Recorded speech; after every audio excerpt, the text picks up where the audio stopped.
Good adventures, everybody. I'm Melissa Bonzak, and welcome to episode 138 of Books Cubed, the show where I chat with authors you should be reading. And this week, I have an awesome show for you. I have voice actor Rebecca Brokaw-Sands on, and we're going to be talking about audiobooks. So stick around, and I will see you after. I want to welcome Rebecca Brokaw-Sands to the show today. She's a narrator. We're going to call her, though, a voice actor, which is the way it should be because they are voice actors. I'm going to read her bio real quick and then I'll let her talk. Here, my computer is being difficult here. Rebecca lends warmth, wit, and a storyteller's heart to every narration. A seasoned voice actor with roots in theater and a lifelong devotion to books, she delights in bringing characters to life with nuance, charm, and just a touch of magic. When she isn't voicing heroines, dragons, and mischievous sidekicks, she's probably curled up in a cozy blanket with a novel, forever a bibliophile at heart. And you can see why authors should never do their own narrations. And I read through that like 4 times earlier, going, I'm going to make sure I nail it. And I totally sucked. But anyway, welcome to the show. Thank you. Thank you for having me. I'm excited to be here. I'm so excited to introduce you to everybody because I don't think you've been on before. I have not. No. No, now Rebecca is the narrator of my novel, Four Bullets and a Ghost, which Yeah. I was just telling her. I looked yesterday to see why I hadn't sold any copies and I haven't uploaded it. So it's so Find it and for free on YouTube. That's the link I've been sharing to everyone. It's out there, just not in a way that you're getting paid for it, which I think is a travesty. yes, yes, yes. So yeah, it needs to be up there. Yeah, it's on YouTube. You can listen for free on YouTube, but you can also purchase it and be able to walk away from your computer eventually here. And I'll put links in the show notes, and I'll update the links in the show notes when it eventually goes live because they always take a little while for everything to go live. Yep. Now we first met. Oh gosh, it was at the writers' conference in Las Virginia. Vegas. I started to say Yep. Virginia. No, Yep. I writers' think when we conference. met, it was 20 books. It was the last year of 20 books right before it switched to Author Nation. So that would have been What year? 23. What, three, Because yeah, three, the most th- recent one was 25. It wasn't 24, so it would have been 23. Yeah. 23. Yeah. Yeah. And we had a great time. And we met because my husband saw you walk by and he loved your earrings. And I had just been complaining that I needed earrings. And he's like, oh, I found someone who makes earrings. And you, like, and she's also a And your hair narrator. was a rainbow. Was my hair purple still at that point? I think my hair was purple still at that point. It might have been. I'm trying to And remember. so I was like, I love your hair. And you were like, I love your earrings. And we were like, this is just a good vibe. Like, I'm loving this vibe. Let's see what happens here. It's good energy. Yeah. And you introduced yourself as a voice actor, I think it was. Mhm. Yeah. Which is, when you think about it, a narrator really doesn't tell us exactly Mhm. what's happening. I mean, yes, you can narrate a book, but a voice actor, there's so much involved. Now, how did you come about to getting into this? Oh, that's a fantastic question. So, I have been involved in theater my entire life. I ended up going to school for theater. And so that's one of my 2 degrees is in theater. And I joined an agency right out of college and started this agency I was a part of was a very interesting little startup agency that had some very obvious, there were some quirks. There were some quirks. And but the thing that I was regularly getting was voice work. They would that information was correct, so I could, hammer out a demo and I would get these little clips and things.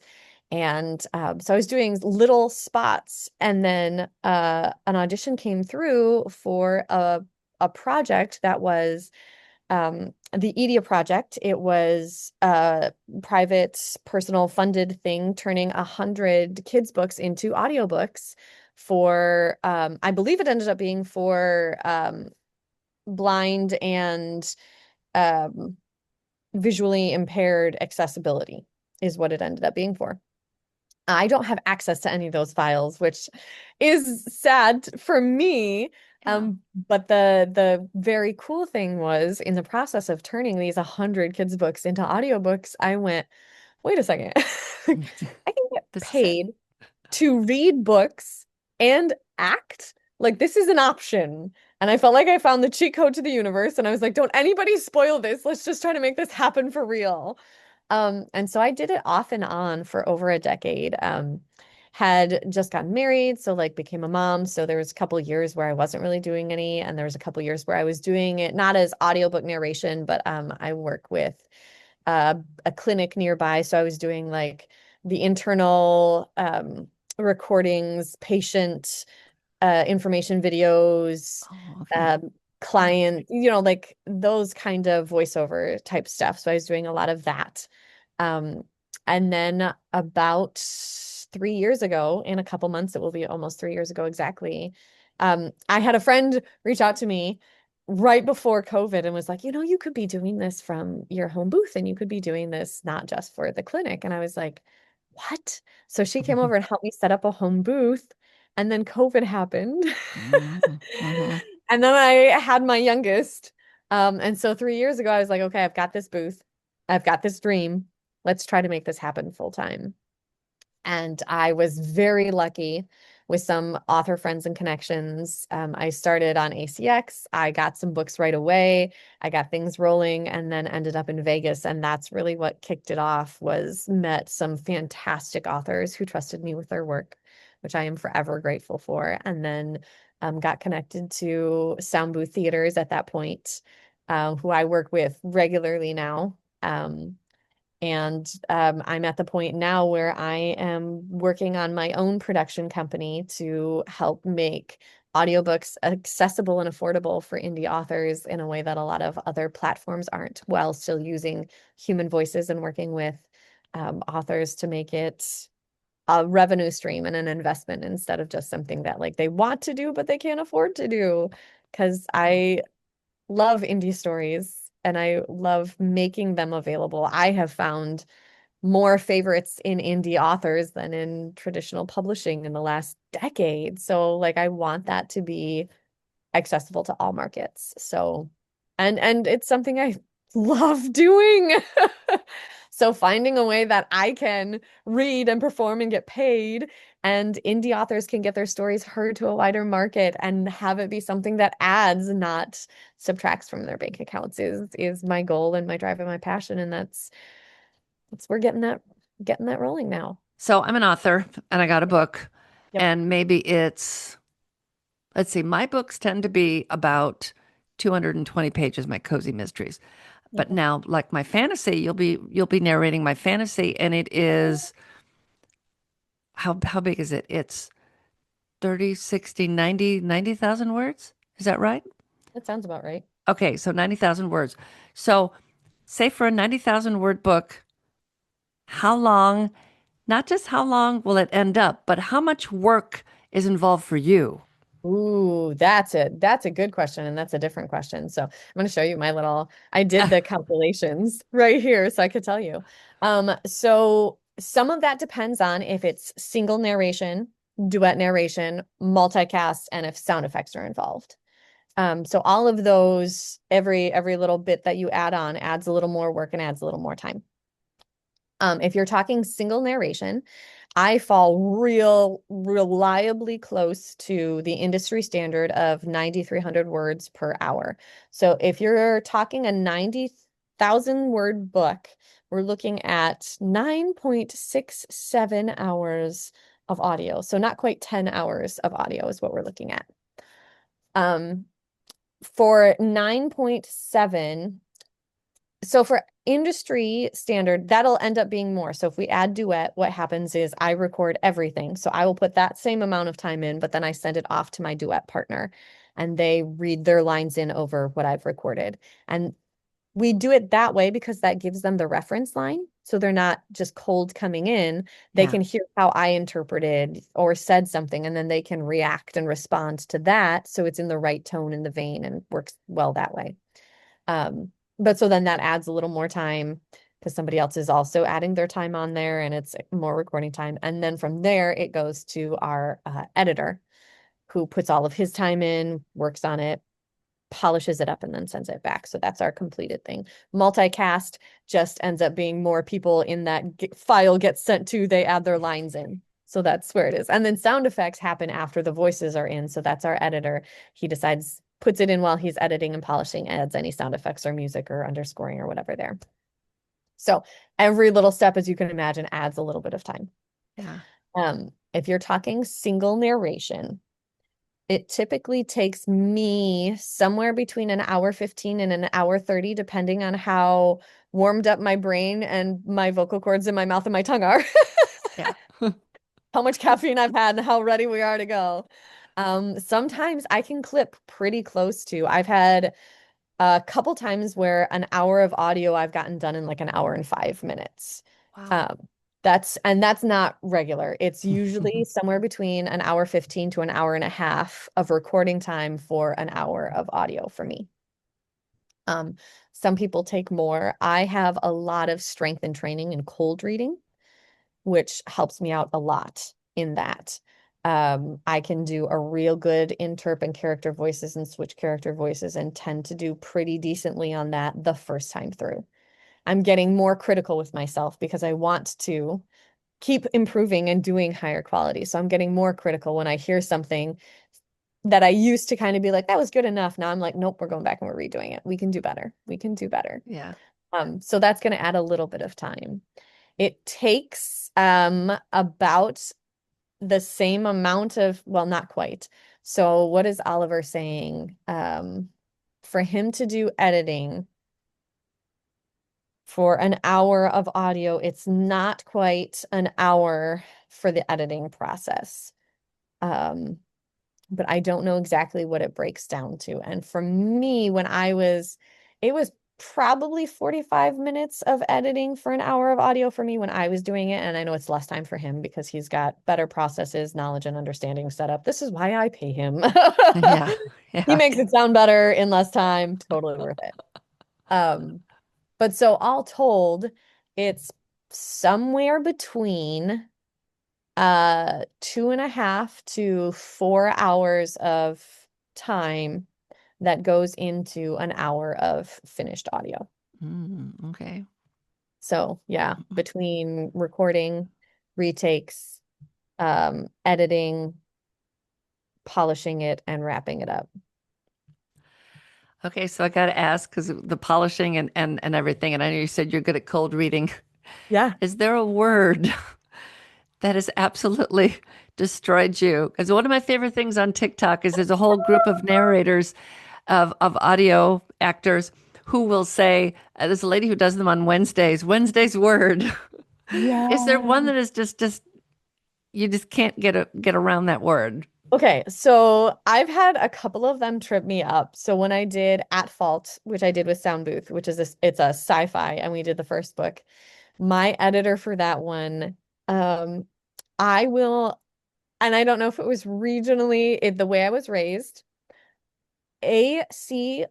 Across was pronounced across. With the T. Yeah, same here. Yeah. So I record this whole book No. and I send it to my editor. And every single time that word was used, I went back. I don't know how many times I had to re-record a line just for that one word. And I'm like, I will never say across wrong again. Yes, So that one across. got me.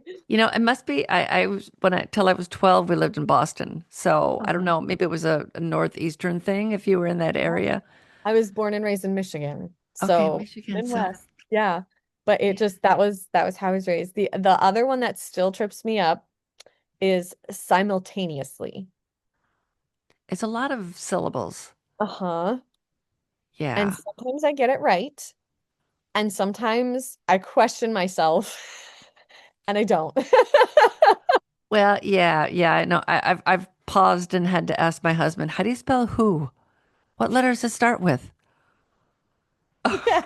How do I not know this word?" Well, and Yeah. sometimes it's that whole there's a word for it, but when you've seen one word so many times that it looks weird and not right, there's a word for that. Yeah, it'll get to you. It'll get to you. I think those are the two biggest ones. There was another one.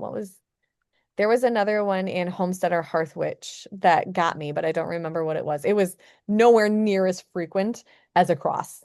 I did not have to re-record it that many times, so it did not get burned in there. Oh, excuse me, spam going off. Ah, I have cochlear implants, so my audio goes into my ears, Oh, and nice.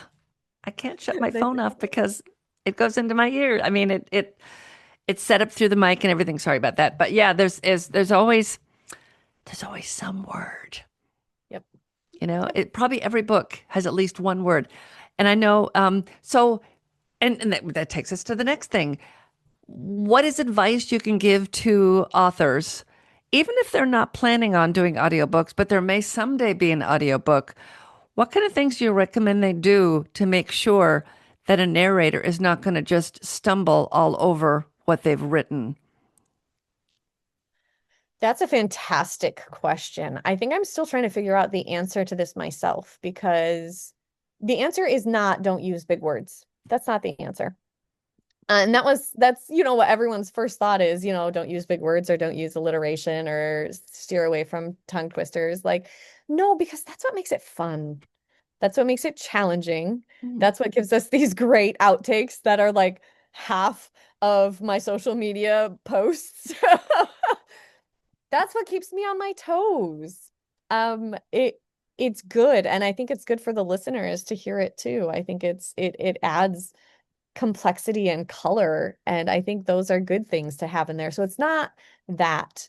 Um, and I know some authors who intentionally write things or create names or words to mess with their narrators. I think that's not, unless you have a really good relationship with your narrator, unless you have that kind of a relationship with your narrator, like maybe don't do that. But I'm thinking of Matt Dinniman and Jeff Hayes, who now they're in, book 8, and they've been doing this for years together, Yes. and and they do it just to mess with each other, and that's their friendship. Like that's an established relationship. That's fine. I think maybe don't sit there and write something going, ha ha ha, this is gonna really trip someone up is probably a good good starting point.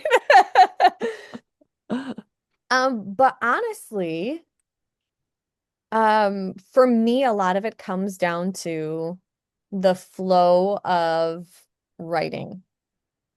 And always the first chapter or two of a book takes me a second. And I'm getting to a point in my process where like with the book I'm working on right now is like I think I need to go back after I do a book and redo the first 2 chapters because that is me getting into the author's Yeah. flow, getting into Yeah. their headspace, getting into the way they write. And once I get that and start rolling, then it's fine. But it's always that first 2 chapters that I kind of find myself like switching into that mode and like getting into a car and you're adjusting your rear view mirror and making sure your seat and your Yeah. steering wheel and all of that stuff. Like that's what the first 2 chapters are for me. Yeah. And then once I've got it set, then we're off and we're rolling. And so I don't I don't know that I have a good answer to that question because I think the biggest thing I can say is when writing your dialogue, try to make your dialogue colorful instead of having to add a descriptor on after it or before it. I think that is going to be the biggest boost that you can give to your narrators. If I read this sentence and I know the emotion behind it, I know the delivery, I know whatever it is without saying she fumed stutteringly, then Yeah. then we're rolling even faster when we get to it. Yeah. So Yeah. that for me would be the biggest thing. Yeah. And I remember as an experiment, my first book, I used no dialogue tags anywhere in the book because I wanted to see if I could do it. Yeah. And I did. Yeah. And it's before I knew you. And and the narrator, she nailed it. There's 4 books in the series, and she nailed the character. I get people that especially the first one that go, wow, it really felt like I was there with that. And I think that's part of it is the narrator sucks you into the story. And if it's a bad narrator, Good. You Yeah. cannot listen. I download there was a nonfiction book that was recommended to me, and I'm like, okay. And I love nonfiction, especially books for writers. I have so many nonfiction books, and I always get them on audio, especially from the narrator. Yeah. And this guy, he spoke this slow. Oh God. I did like 5 speed, however the highest speed is that I could do on my, and then he was talking kind of like this, but still a little bit slow.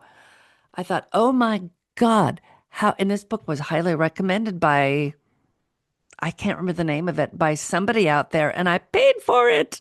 I would have gotten it in paperback if I'd known, because I can't even listen to it. Yep. Yep. Can't Yep. even, and there was another friend who had a book, and I went to listen to it, and her narrator was so bad. I Mm, just could not let, and she felt awful too because she'd done this without listening to it. And that's another thing, you need to listen yes.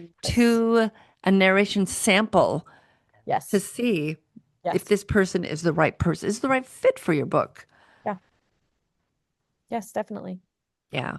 Yeah. And most places have samples that people can listen to, right? Yes. So yeah, so this could be a good segue into if you are an author and looking for a narrator, what are some things to look for? Oh, this is good. Yeah. And a demo is one of them. So I have demos on my website. They are all several years old and badly need to be updated, which I am in the process of doing, but haven't had time to do on top of actual recording. Hmm. But that's the other thing is every book that I do has a sample. So I give them my link tree and I'm like, here's go listen to the samples. You will hear my voice. Listen to my samples in your genre. I have fantasy, I have sci-fi, I have lit RPG, I have romance, I have mystery.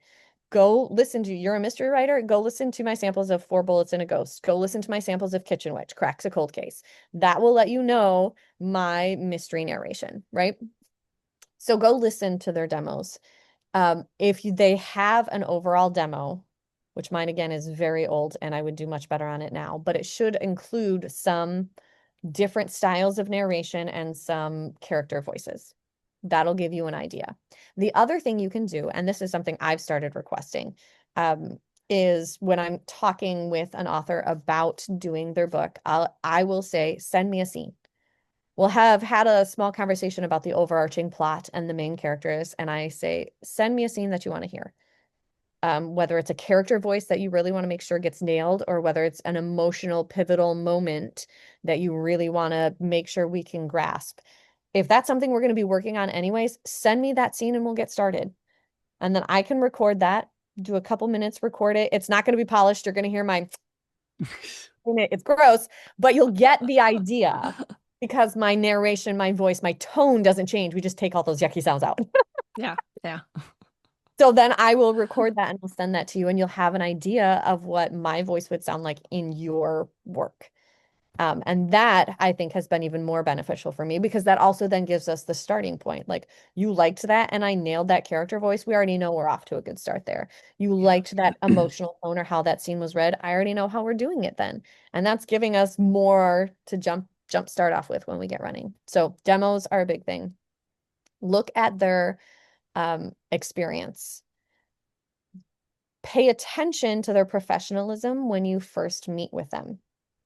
Um, And by that, I mean, what kind of questions are they asking? Do they know what their process is? Can they tell you what's going to happen, what they're going to give you, timelines, formats, any kind of workflow? Are they asking you content disclosures? That's a big one. And that might not be like your initial inquiry meeting. That might be more of like, okay, now we're looking at a contract meeting. I do it in my initial inquiry meetings now. Like, I want to know if I'm considering this book, does this have content I'm not going to be okay with? My okay line is real low, high, however you want. I'm pretty open to the vast majority of things, but I want to know what I'm getting into and I'm going to ask that. And I think that's a pretty standard, smart thing for a narrator to want to know and a good key for you to know that this is something they're considering. Um, and then the other thing in this day and age is this a product or a partner? Yeah. So, Yeah. especially as an indie author, um, you are finding more and more you are a one person show. Hmm. And so you can go find on ACX, you can go find on Fiverr, Voices 123, Backstage, someone who will record a book for you and give you polished audio files, and you're good and you're golden. Hmm. And that's fine if that's what you want as a product. That's totally fine. We are geared more towards trying to partner with the people that we're working with because it's a win-win situation with indie marketing and publishing the way it is, with social media the way it is nowadays, with the market at large the way it is. It's only benefiting everyone involved to have everyone on board in the process. So I do live streaming of all my recording with author permission. Every author has the opportunity to say no, and they know there's absolutely no pressure. Nobody has said no because their book cover is out there on people's For You pages, Hmm. because people are hearing me reading the book while I'm recording it and it's getting out there. It's free marketing. And then I am posting things with the book covers in it, blurbs, recordings, snippets, all of this to get it out there as much as possible before the book itself is released. And then once it is released, it ends up on my webpage, it ends up on all my links, it ends up on all my social media. So it's out there in more places than just where you have posted it for distribution, which is all ways that I can help make your investment return. And that is one of my goals. It's not just for me to make money, it's that this is a way for you as an indie author to get your story out there, to get it literally heard, and to have that be another stream of revenue for you to be a successful indie author. Yeah, And and so, I'm yeah, pretty sure that when you were reading Four Bullets on TikTok that I sold copies. yeah, I am very, very sure that I sold copies whenever you read it. So, yeah, and a couple times I think I was able to watch live. I want to say we were on a cruise. I think so. My husband's a travel agent for anyone who's not a regular listener, and we're always on a cruise. So I'm pretty sure I was on a cruise. So I wasn't able to listen a long time because it's like, oh yeah, I'm in port. I can hook into the Wi-Fi. But ship Wi-Fi usually. This time I am hooking on to ship Wi-Fi this time because I am finishing book 3 in the series that you're starting for me, Yes. that you're reading for me. Um, I'm I will be done. It's just a matter of, you know, Yep. making sure it is all finished and everything. So anyway, I'm going to move on to live performances because Yeah. I know you do those. And I was on a social media platform. I cannot remember which one. It might have been TikTok. And somebody had posted a video, and it was a reading of one of the chapters of Rickshaw Dungeon. Riot. Yeah, Was it was. that oh no, Dungeon Oh, Crawler it was Carl. one of the Dungeon Yes, Crawler Carl the chapters or new something you guys were yes, performing live. And I'm yes. watching this, and there's a character that's just screaming and ripping at their face. And I said to Mark, "Is that Rebecca? I think that's Rebecca." Yep, yep, that was me. Yeah, that was at Lit RPG Con. Yeah, the variety show at Lit RPG Con this past July. Yeah. Yeah, so that must be fun to be able to perform live. And you guys had like 8 people performing Yeah. this. Yeah. Yeah. So again, part of the joy of working with Sound Booth is it's not just a company, it is a collection of very talented, very motivated artists. And very much a we're all here to contribute what we want to contribute and to get better at what we do and to work together. And I love, love, love the mindset and the passion and the drive there. Um, so at Author Nation in 2024, Sound Booth put on a variety show and they gave authors the opportunity to write in little sketches for us to perform. So I got to be a part of that, and that was a blast. And actually some of the books that I recorded last year then was as a result of doing that. The authors saw me do their work and were like, I want you to actually do my work, which was Was great. was that the Um, first year of Author Nation? a second, yes, the Second, first of Author first year, Nation. Yes, because I was there. But I think I think I was meeting with somebody, or there was a meeting or something, and I missed that. That could be. That could Yeah, be. I'm bummed about that. I don't think I saw it. I No, don't think. it was a good fun night. So then the inaugural Lit RPG Con happened this last July in Denver. And we did the same sort of thing. We had but I don't know if they requested authors or if they had people write in. I don't know the process behind that. But then I got cast in several of those and was able to perform again with the same team, some different things. So one of the scenes was from Rickshaw Riot, which my friends Ben Wolf and Luke Messa wrote and is currently ready for release and going to be doing the recording and all of that. But one of them was a scene from Dungeon Crawler Carl. And we recorded this one recently in the last, like in December, we recorded it. And it's a random side character. It's a bunch of elves who worship the Oak Mother, and they're proselytizing in the street, and Carl and his compatriots come across them, and it of course turns into an encounter because of the nature of Dungeon Crawler Carl's a book. Yeah, And the elves get incensed, and mine is a healer. I'm trying there's a radiant light healer or something like that. It was a very specific description for this elf, but the action that she does is like written out as clawing at her face and screaming and foaming at the mouth. And I was like, well, I don't know if I'm gonna get the foam, guys, but like I can do it. So I did. I went all in because that's what you do when you're on stage, you and did. Yes, you did. so much feedback from that. Yeah, it was a great video, and the comments, people were loving it from the comments. Yeah. Yes. Yeah. Oh, I've kept you like forever. No, you have books you got to get back to. Hey, well, we've got it's good. We've got So, good how stuff. can people find you if they want to check you out to narrate their book? I don't want, I keep calling it narrate, but to voice act your books. Yeah. Well, and that's what we could touch on, like narration and voice acting. So I am technically an audiobook producer, narrator, and voice actor. And I think I do tend to voice act the whole way through. I don't think I really do narration per se, because I tend to end up doing it as the character, which then is voice acting. But I think that's a lot more.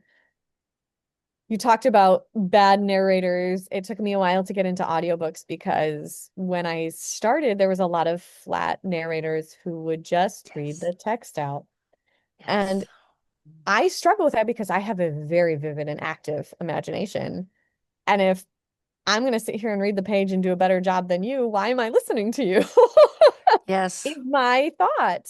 So Yes. one of my goals as for the reader as an audiobook interpreter is then that you have the same experience in your ears as I have in my brain when reading this book.